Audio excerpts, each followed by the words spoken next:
if you maintain your focus, know what you want, you will achieve. Kumbe, what you need is people. Just need to know people, interact with people to be able to grow. That is where opportunities are.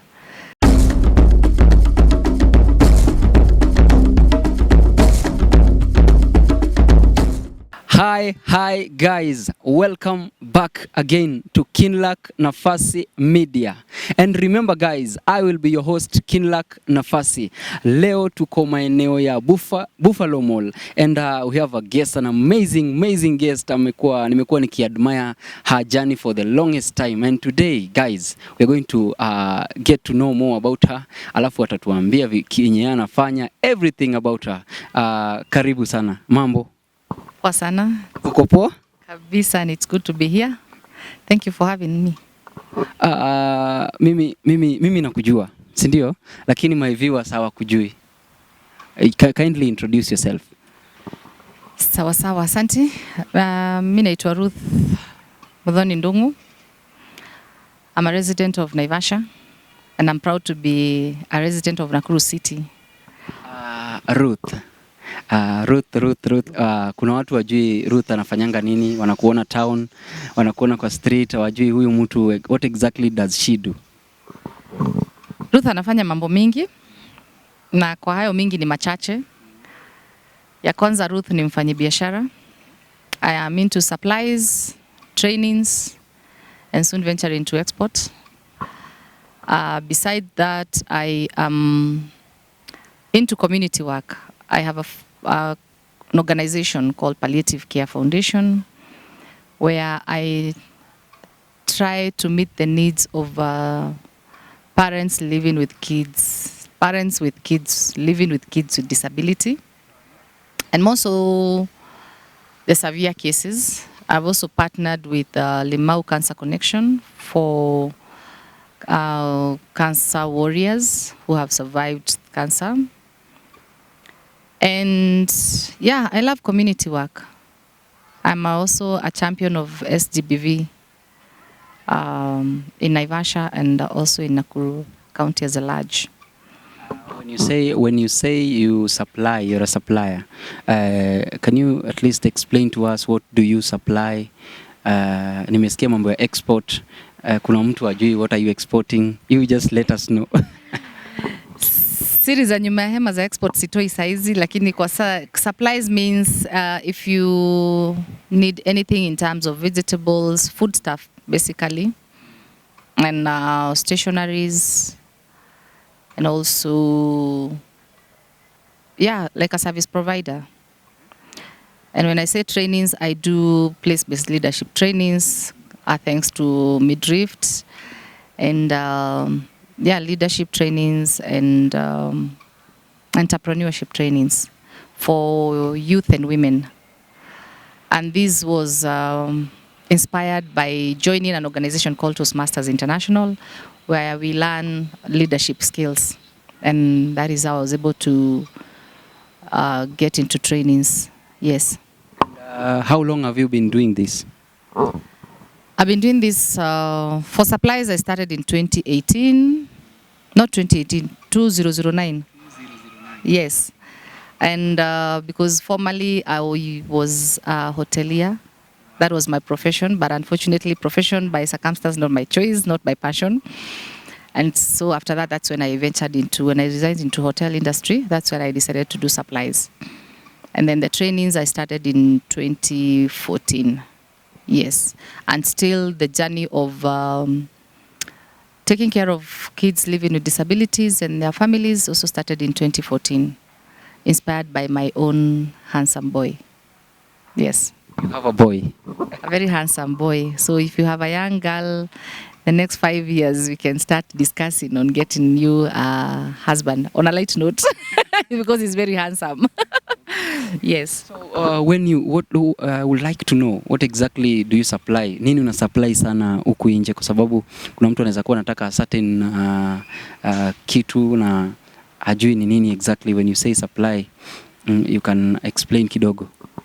More of food stuff. Sababu why I chose 80% food stuff is that People have to eat. Institutions have to eat. And so when I mean supplies, it's in schools, some hotels, and some organizations.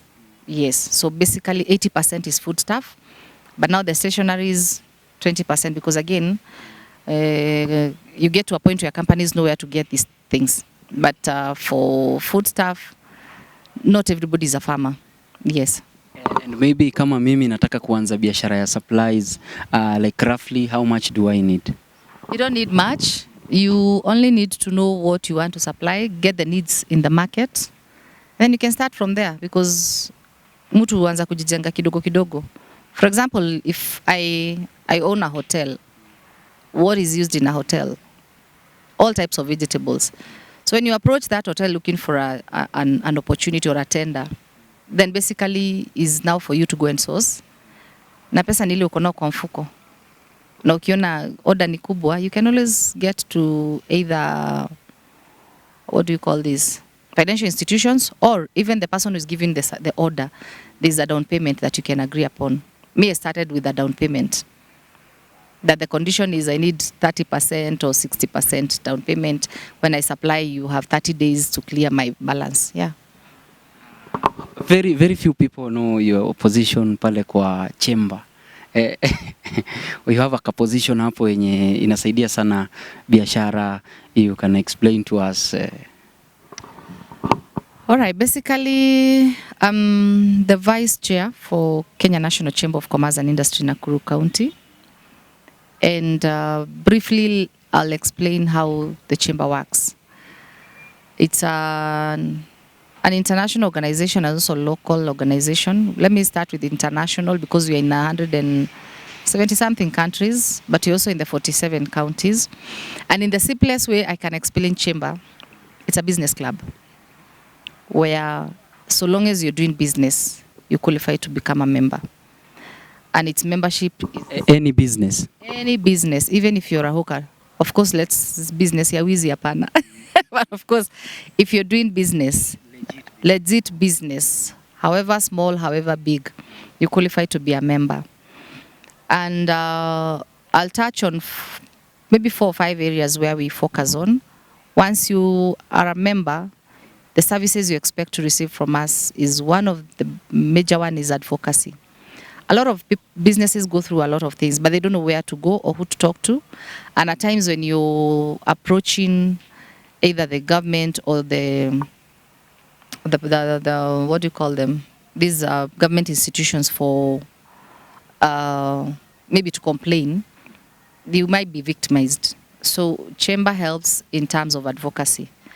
And I'll give an example. Advocacy is in so many ways. You don't have to go fighting. You can do amicably, sit down and discuss and agree on how the terms of operations.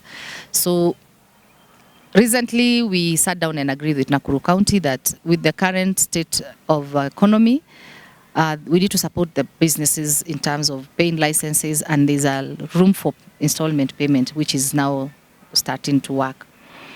The other thing is linkages. We've been talking about business opportunities. You're asking what I'm doing. I learned that when I started doing things to do with chamber. I've gotten some clients through the same platform. So if I know what you're doing and you're a member, I would link you to opportunities, or when we have meetings, you'll be able to get to some networks. The other thing is trade facilitation, either locally, inter-county, East Africa, international. We are able to do trade missions where you get to meet business people who are doing the same business you're doing, or looking for a market of what you have, or looking for a product that you would want to bring or to supply. Let me use the same word, supplies. The other thing is the trainings, which we don't do them directly, but we partner within our directors or within the other counties.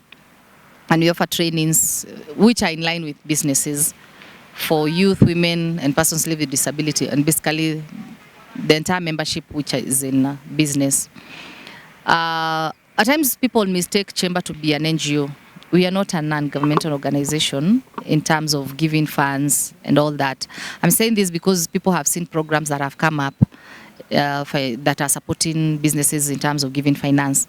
We partner with other organizations or other institutions, and we make these things we call MOUs, that we have members and they need support.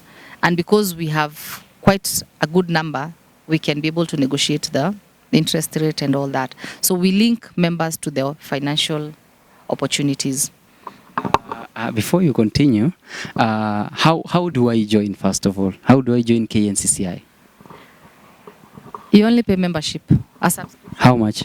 The lowest is 1,500 per year because it's an annual subscription fee. So which means the lowest is 1,500. Those ones are the ones you call hawkers, mama mboga, the ones who are still starting up, like startup people. The next category is 5,500, which I give an example with you have a kiosk, a shop, you're someone who is trying to grow. And then the next category is a sole proprietor. You have a registered business name. Now that goes from 14,000. We are going to up to 100,000. For a platinum member at the county level is 100,000. And this fee is renewable every year. The same month you paid is the same month you are going to renew. And the membership is basically to facilitate you to get information and support that you need. Yes. Maybe your journey towards where you are, your position. Unaweza tuambia wewe ulifika aje hapo, na sisi wenye tunataka kukua in such a position, how do we get there? It takes dedication and commitment na uamue. Hii si kitu inataka mtu wa ku give up, because as much as it doesn't look like politics, at times it can be political, because you vying for a seat that is elective. And so how I got there, I joined Chamber as a member, supported my former chairman, and in the process I learned. And why I got more interested, we plan for B2B forums, that is business to business forums. And these are networking opportunities. And that's how I got to learn, hey, kumbe what you need is people. Just need to know people, interact with people to be able to grow. Because that is where opportunities are. And so I got inspired and I decided, why not try a position that I can also have a voice and I can also carry people to speak for them. How long was that? 3 years. You've been vice chair for the... I've been a program officer before. And I served for 3 years. And then last year, I'm barely 6 or 7 months in office. Was elected in May. How is the experience now that you have a bigger position? It is tough because you are more engaged by the people. Their needs to be addressed. You also need to do a lot of research of what is going on in the market, get to know the challenges that the business community is going through. You have a lot of tasks to find out opportunities, because what members are looking for is value. And what value are we giving? Information, sharing opportunities, giving them a platform where they can speak out, give them a platform where they can interact and exchange ideas and exchange businesses. So it's quite a lot of work. Maybe you can tell us what are the challenges zenye wewe una face kwa kazi yako, pia tuelewe. Unajua maybe mtu anakuona ajui the process, the hard times, anaona tu smile yako. The challenges are, one, people think that it's a full-time job, that I must be there full-time to take care of their issues. But I tell people this is a collective responsibility. It's only that I've been put into a position where now I am the spokesperson.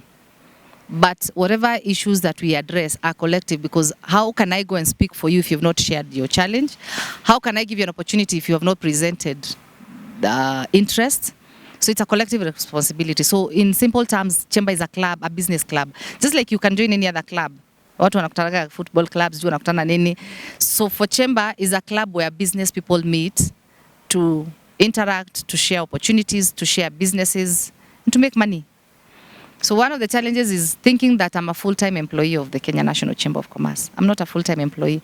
As you hear, I'm also in business. So I also need time for my business. Two, there are people who will call you with issues totally not in line with business. And like I said, mistaking chamber to be an NGO, my mtoto wangu amefukuzwa school fees. But again, that one comes because I started from the community level. So interacting with the community, people think now you have a position that you can be able to even sponsor school fees. Wamepata sponsor. Hawa wanabiashara wenye wanafaa waingie kwa your club, how do they benefit exactly from KNCCI? I started by saying, when you join, expectations zako ni za you've been given a platform to come and meet the people who are doing business like you. So one of the benefits that you get, you will be able to understand the market, you will get linkages, you will get information, you will get discounted rates. In some chambers have discounted rates. For example, if you're traveling outside and you want a visa because you're going for business, you get an introduction or letter to say where you're going and what for what purpose. So if it's business, you have an opportunity to travel for business without stress. Two, there are chambers where we have negotiated in terms of goods. If you want to export or import, there's what do you call this? There's an agreement that we've made with this organization or institutions where you get discounts. At times you'll get even flight discounts when you're going as a group. There are people who have never even traveled to Mombasa. We're in Nakuru, there's someone who has not been to Mombasa. We organize for a trip for you to go, and not just tour, but you're going for business. Tour that is combined with business. So there are so many things that you can get in between. And for example, not everybody reads newspaper. But with us, we are able to know how the market looks like today, and we are able to share. And we tell people it's very simple. When you become a member, don't just sit back and watch. What are you watching? Who is doing everything for you? When you're called upon, show up. There's a breakfast meeting. We don't charge you to come for a breakfast meeting. Come and hear what we have. Come and interact with people. Ask questions. Tell us what you do so that we're able to link you with an opportunity that is there. Because whatever we have as an opportunity, we'll share. But we don't know what you're looking for unless you tell us. I'm wondering, like roughly how many members do you have? Like for Nakuru County, we are more than 5,000. 5,000, Nakuru County. Which we are still recruiting because it's a day-to-day activity. Today, we are mengia kesho. So roughly you would find, for the last 6 months, we can say we are headed to 5,000. Yeah. And people are still joining because every day there are opportunities, they would see this, and people will still keep joining. Sasa mtu mwenye ako pale nje anataka kujoin, atajoin vipi? Tuko na ofisi yetu, ofisi yetu iko Nakuru, ASK Showground. Contacts are everywhere. You can reach out to us. We have a website, www.nakuruchamber. I don't remember the other part, but I'll share. So we'll share our contacts with you, but we are available and we are reachable. And our membership is just a matter of paying to the account. You get a receipt, you get a certificate, and that's it. And you become a member. Haina madhogodhanio mingi. Back to community work. Nimekuwa nikikuona, in fact you started with community work, si ndio? And kidogo community work imekuwa ndani yako sana. So sijui kama sasa umepunguza ama umewacha.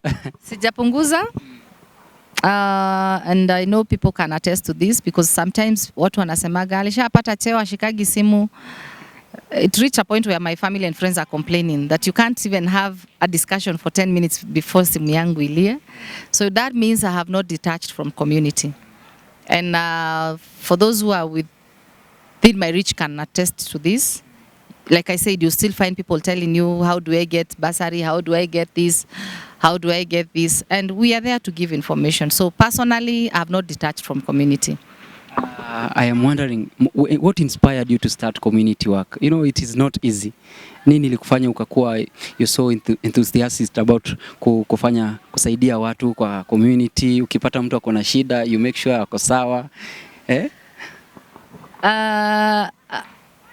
I'll share briefly, but that's a story for another day because now you're getting into my history, my personal history life. But growing up without parents, it took the hand of God for you to get people to help you. And that is what I think inspired me.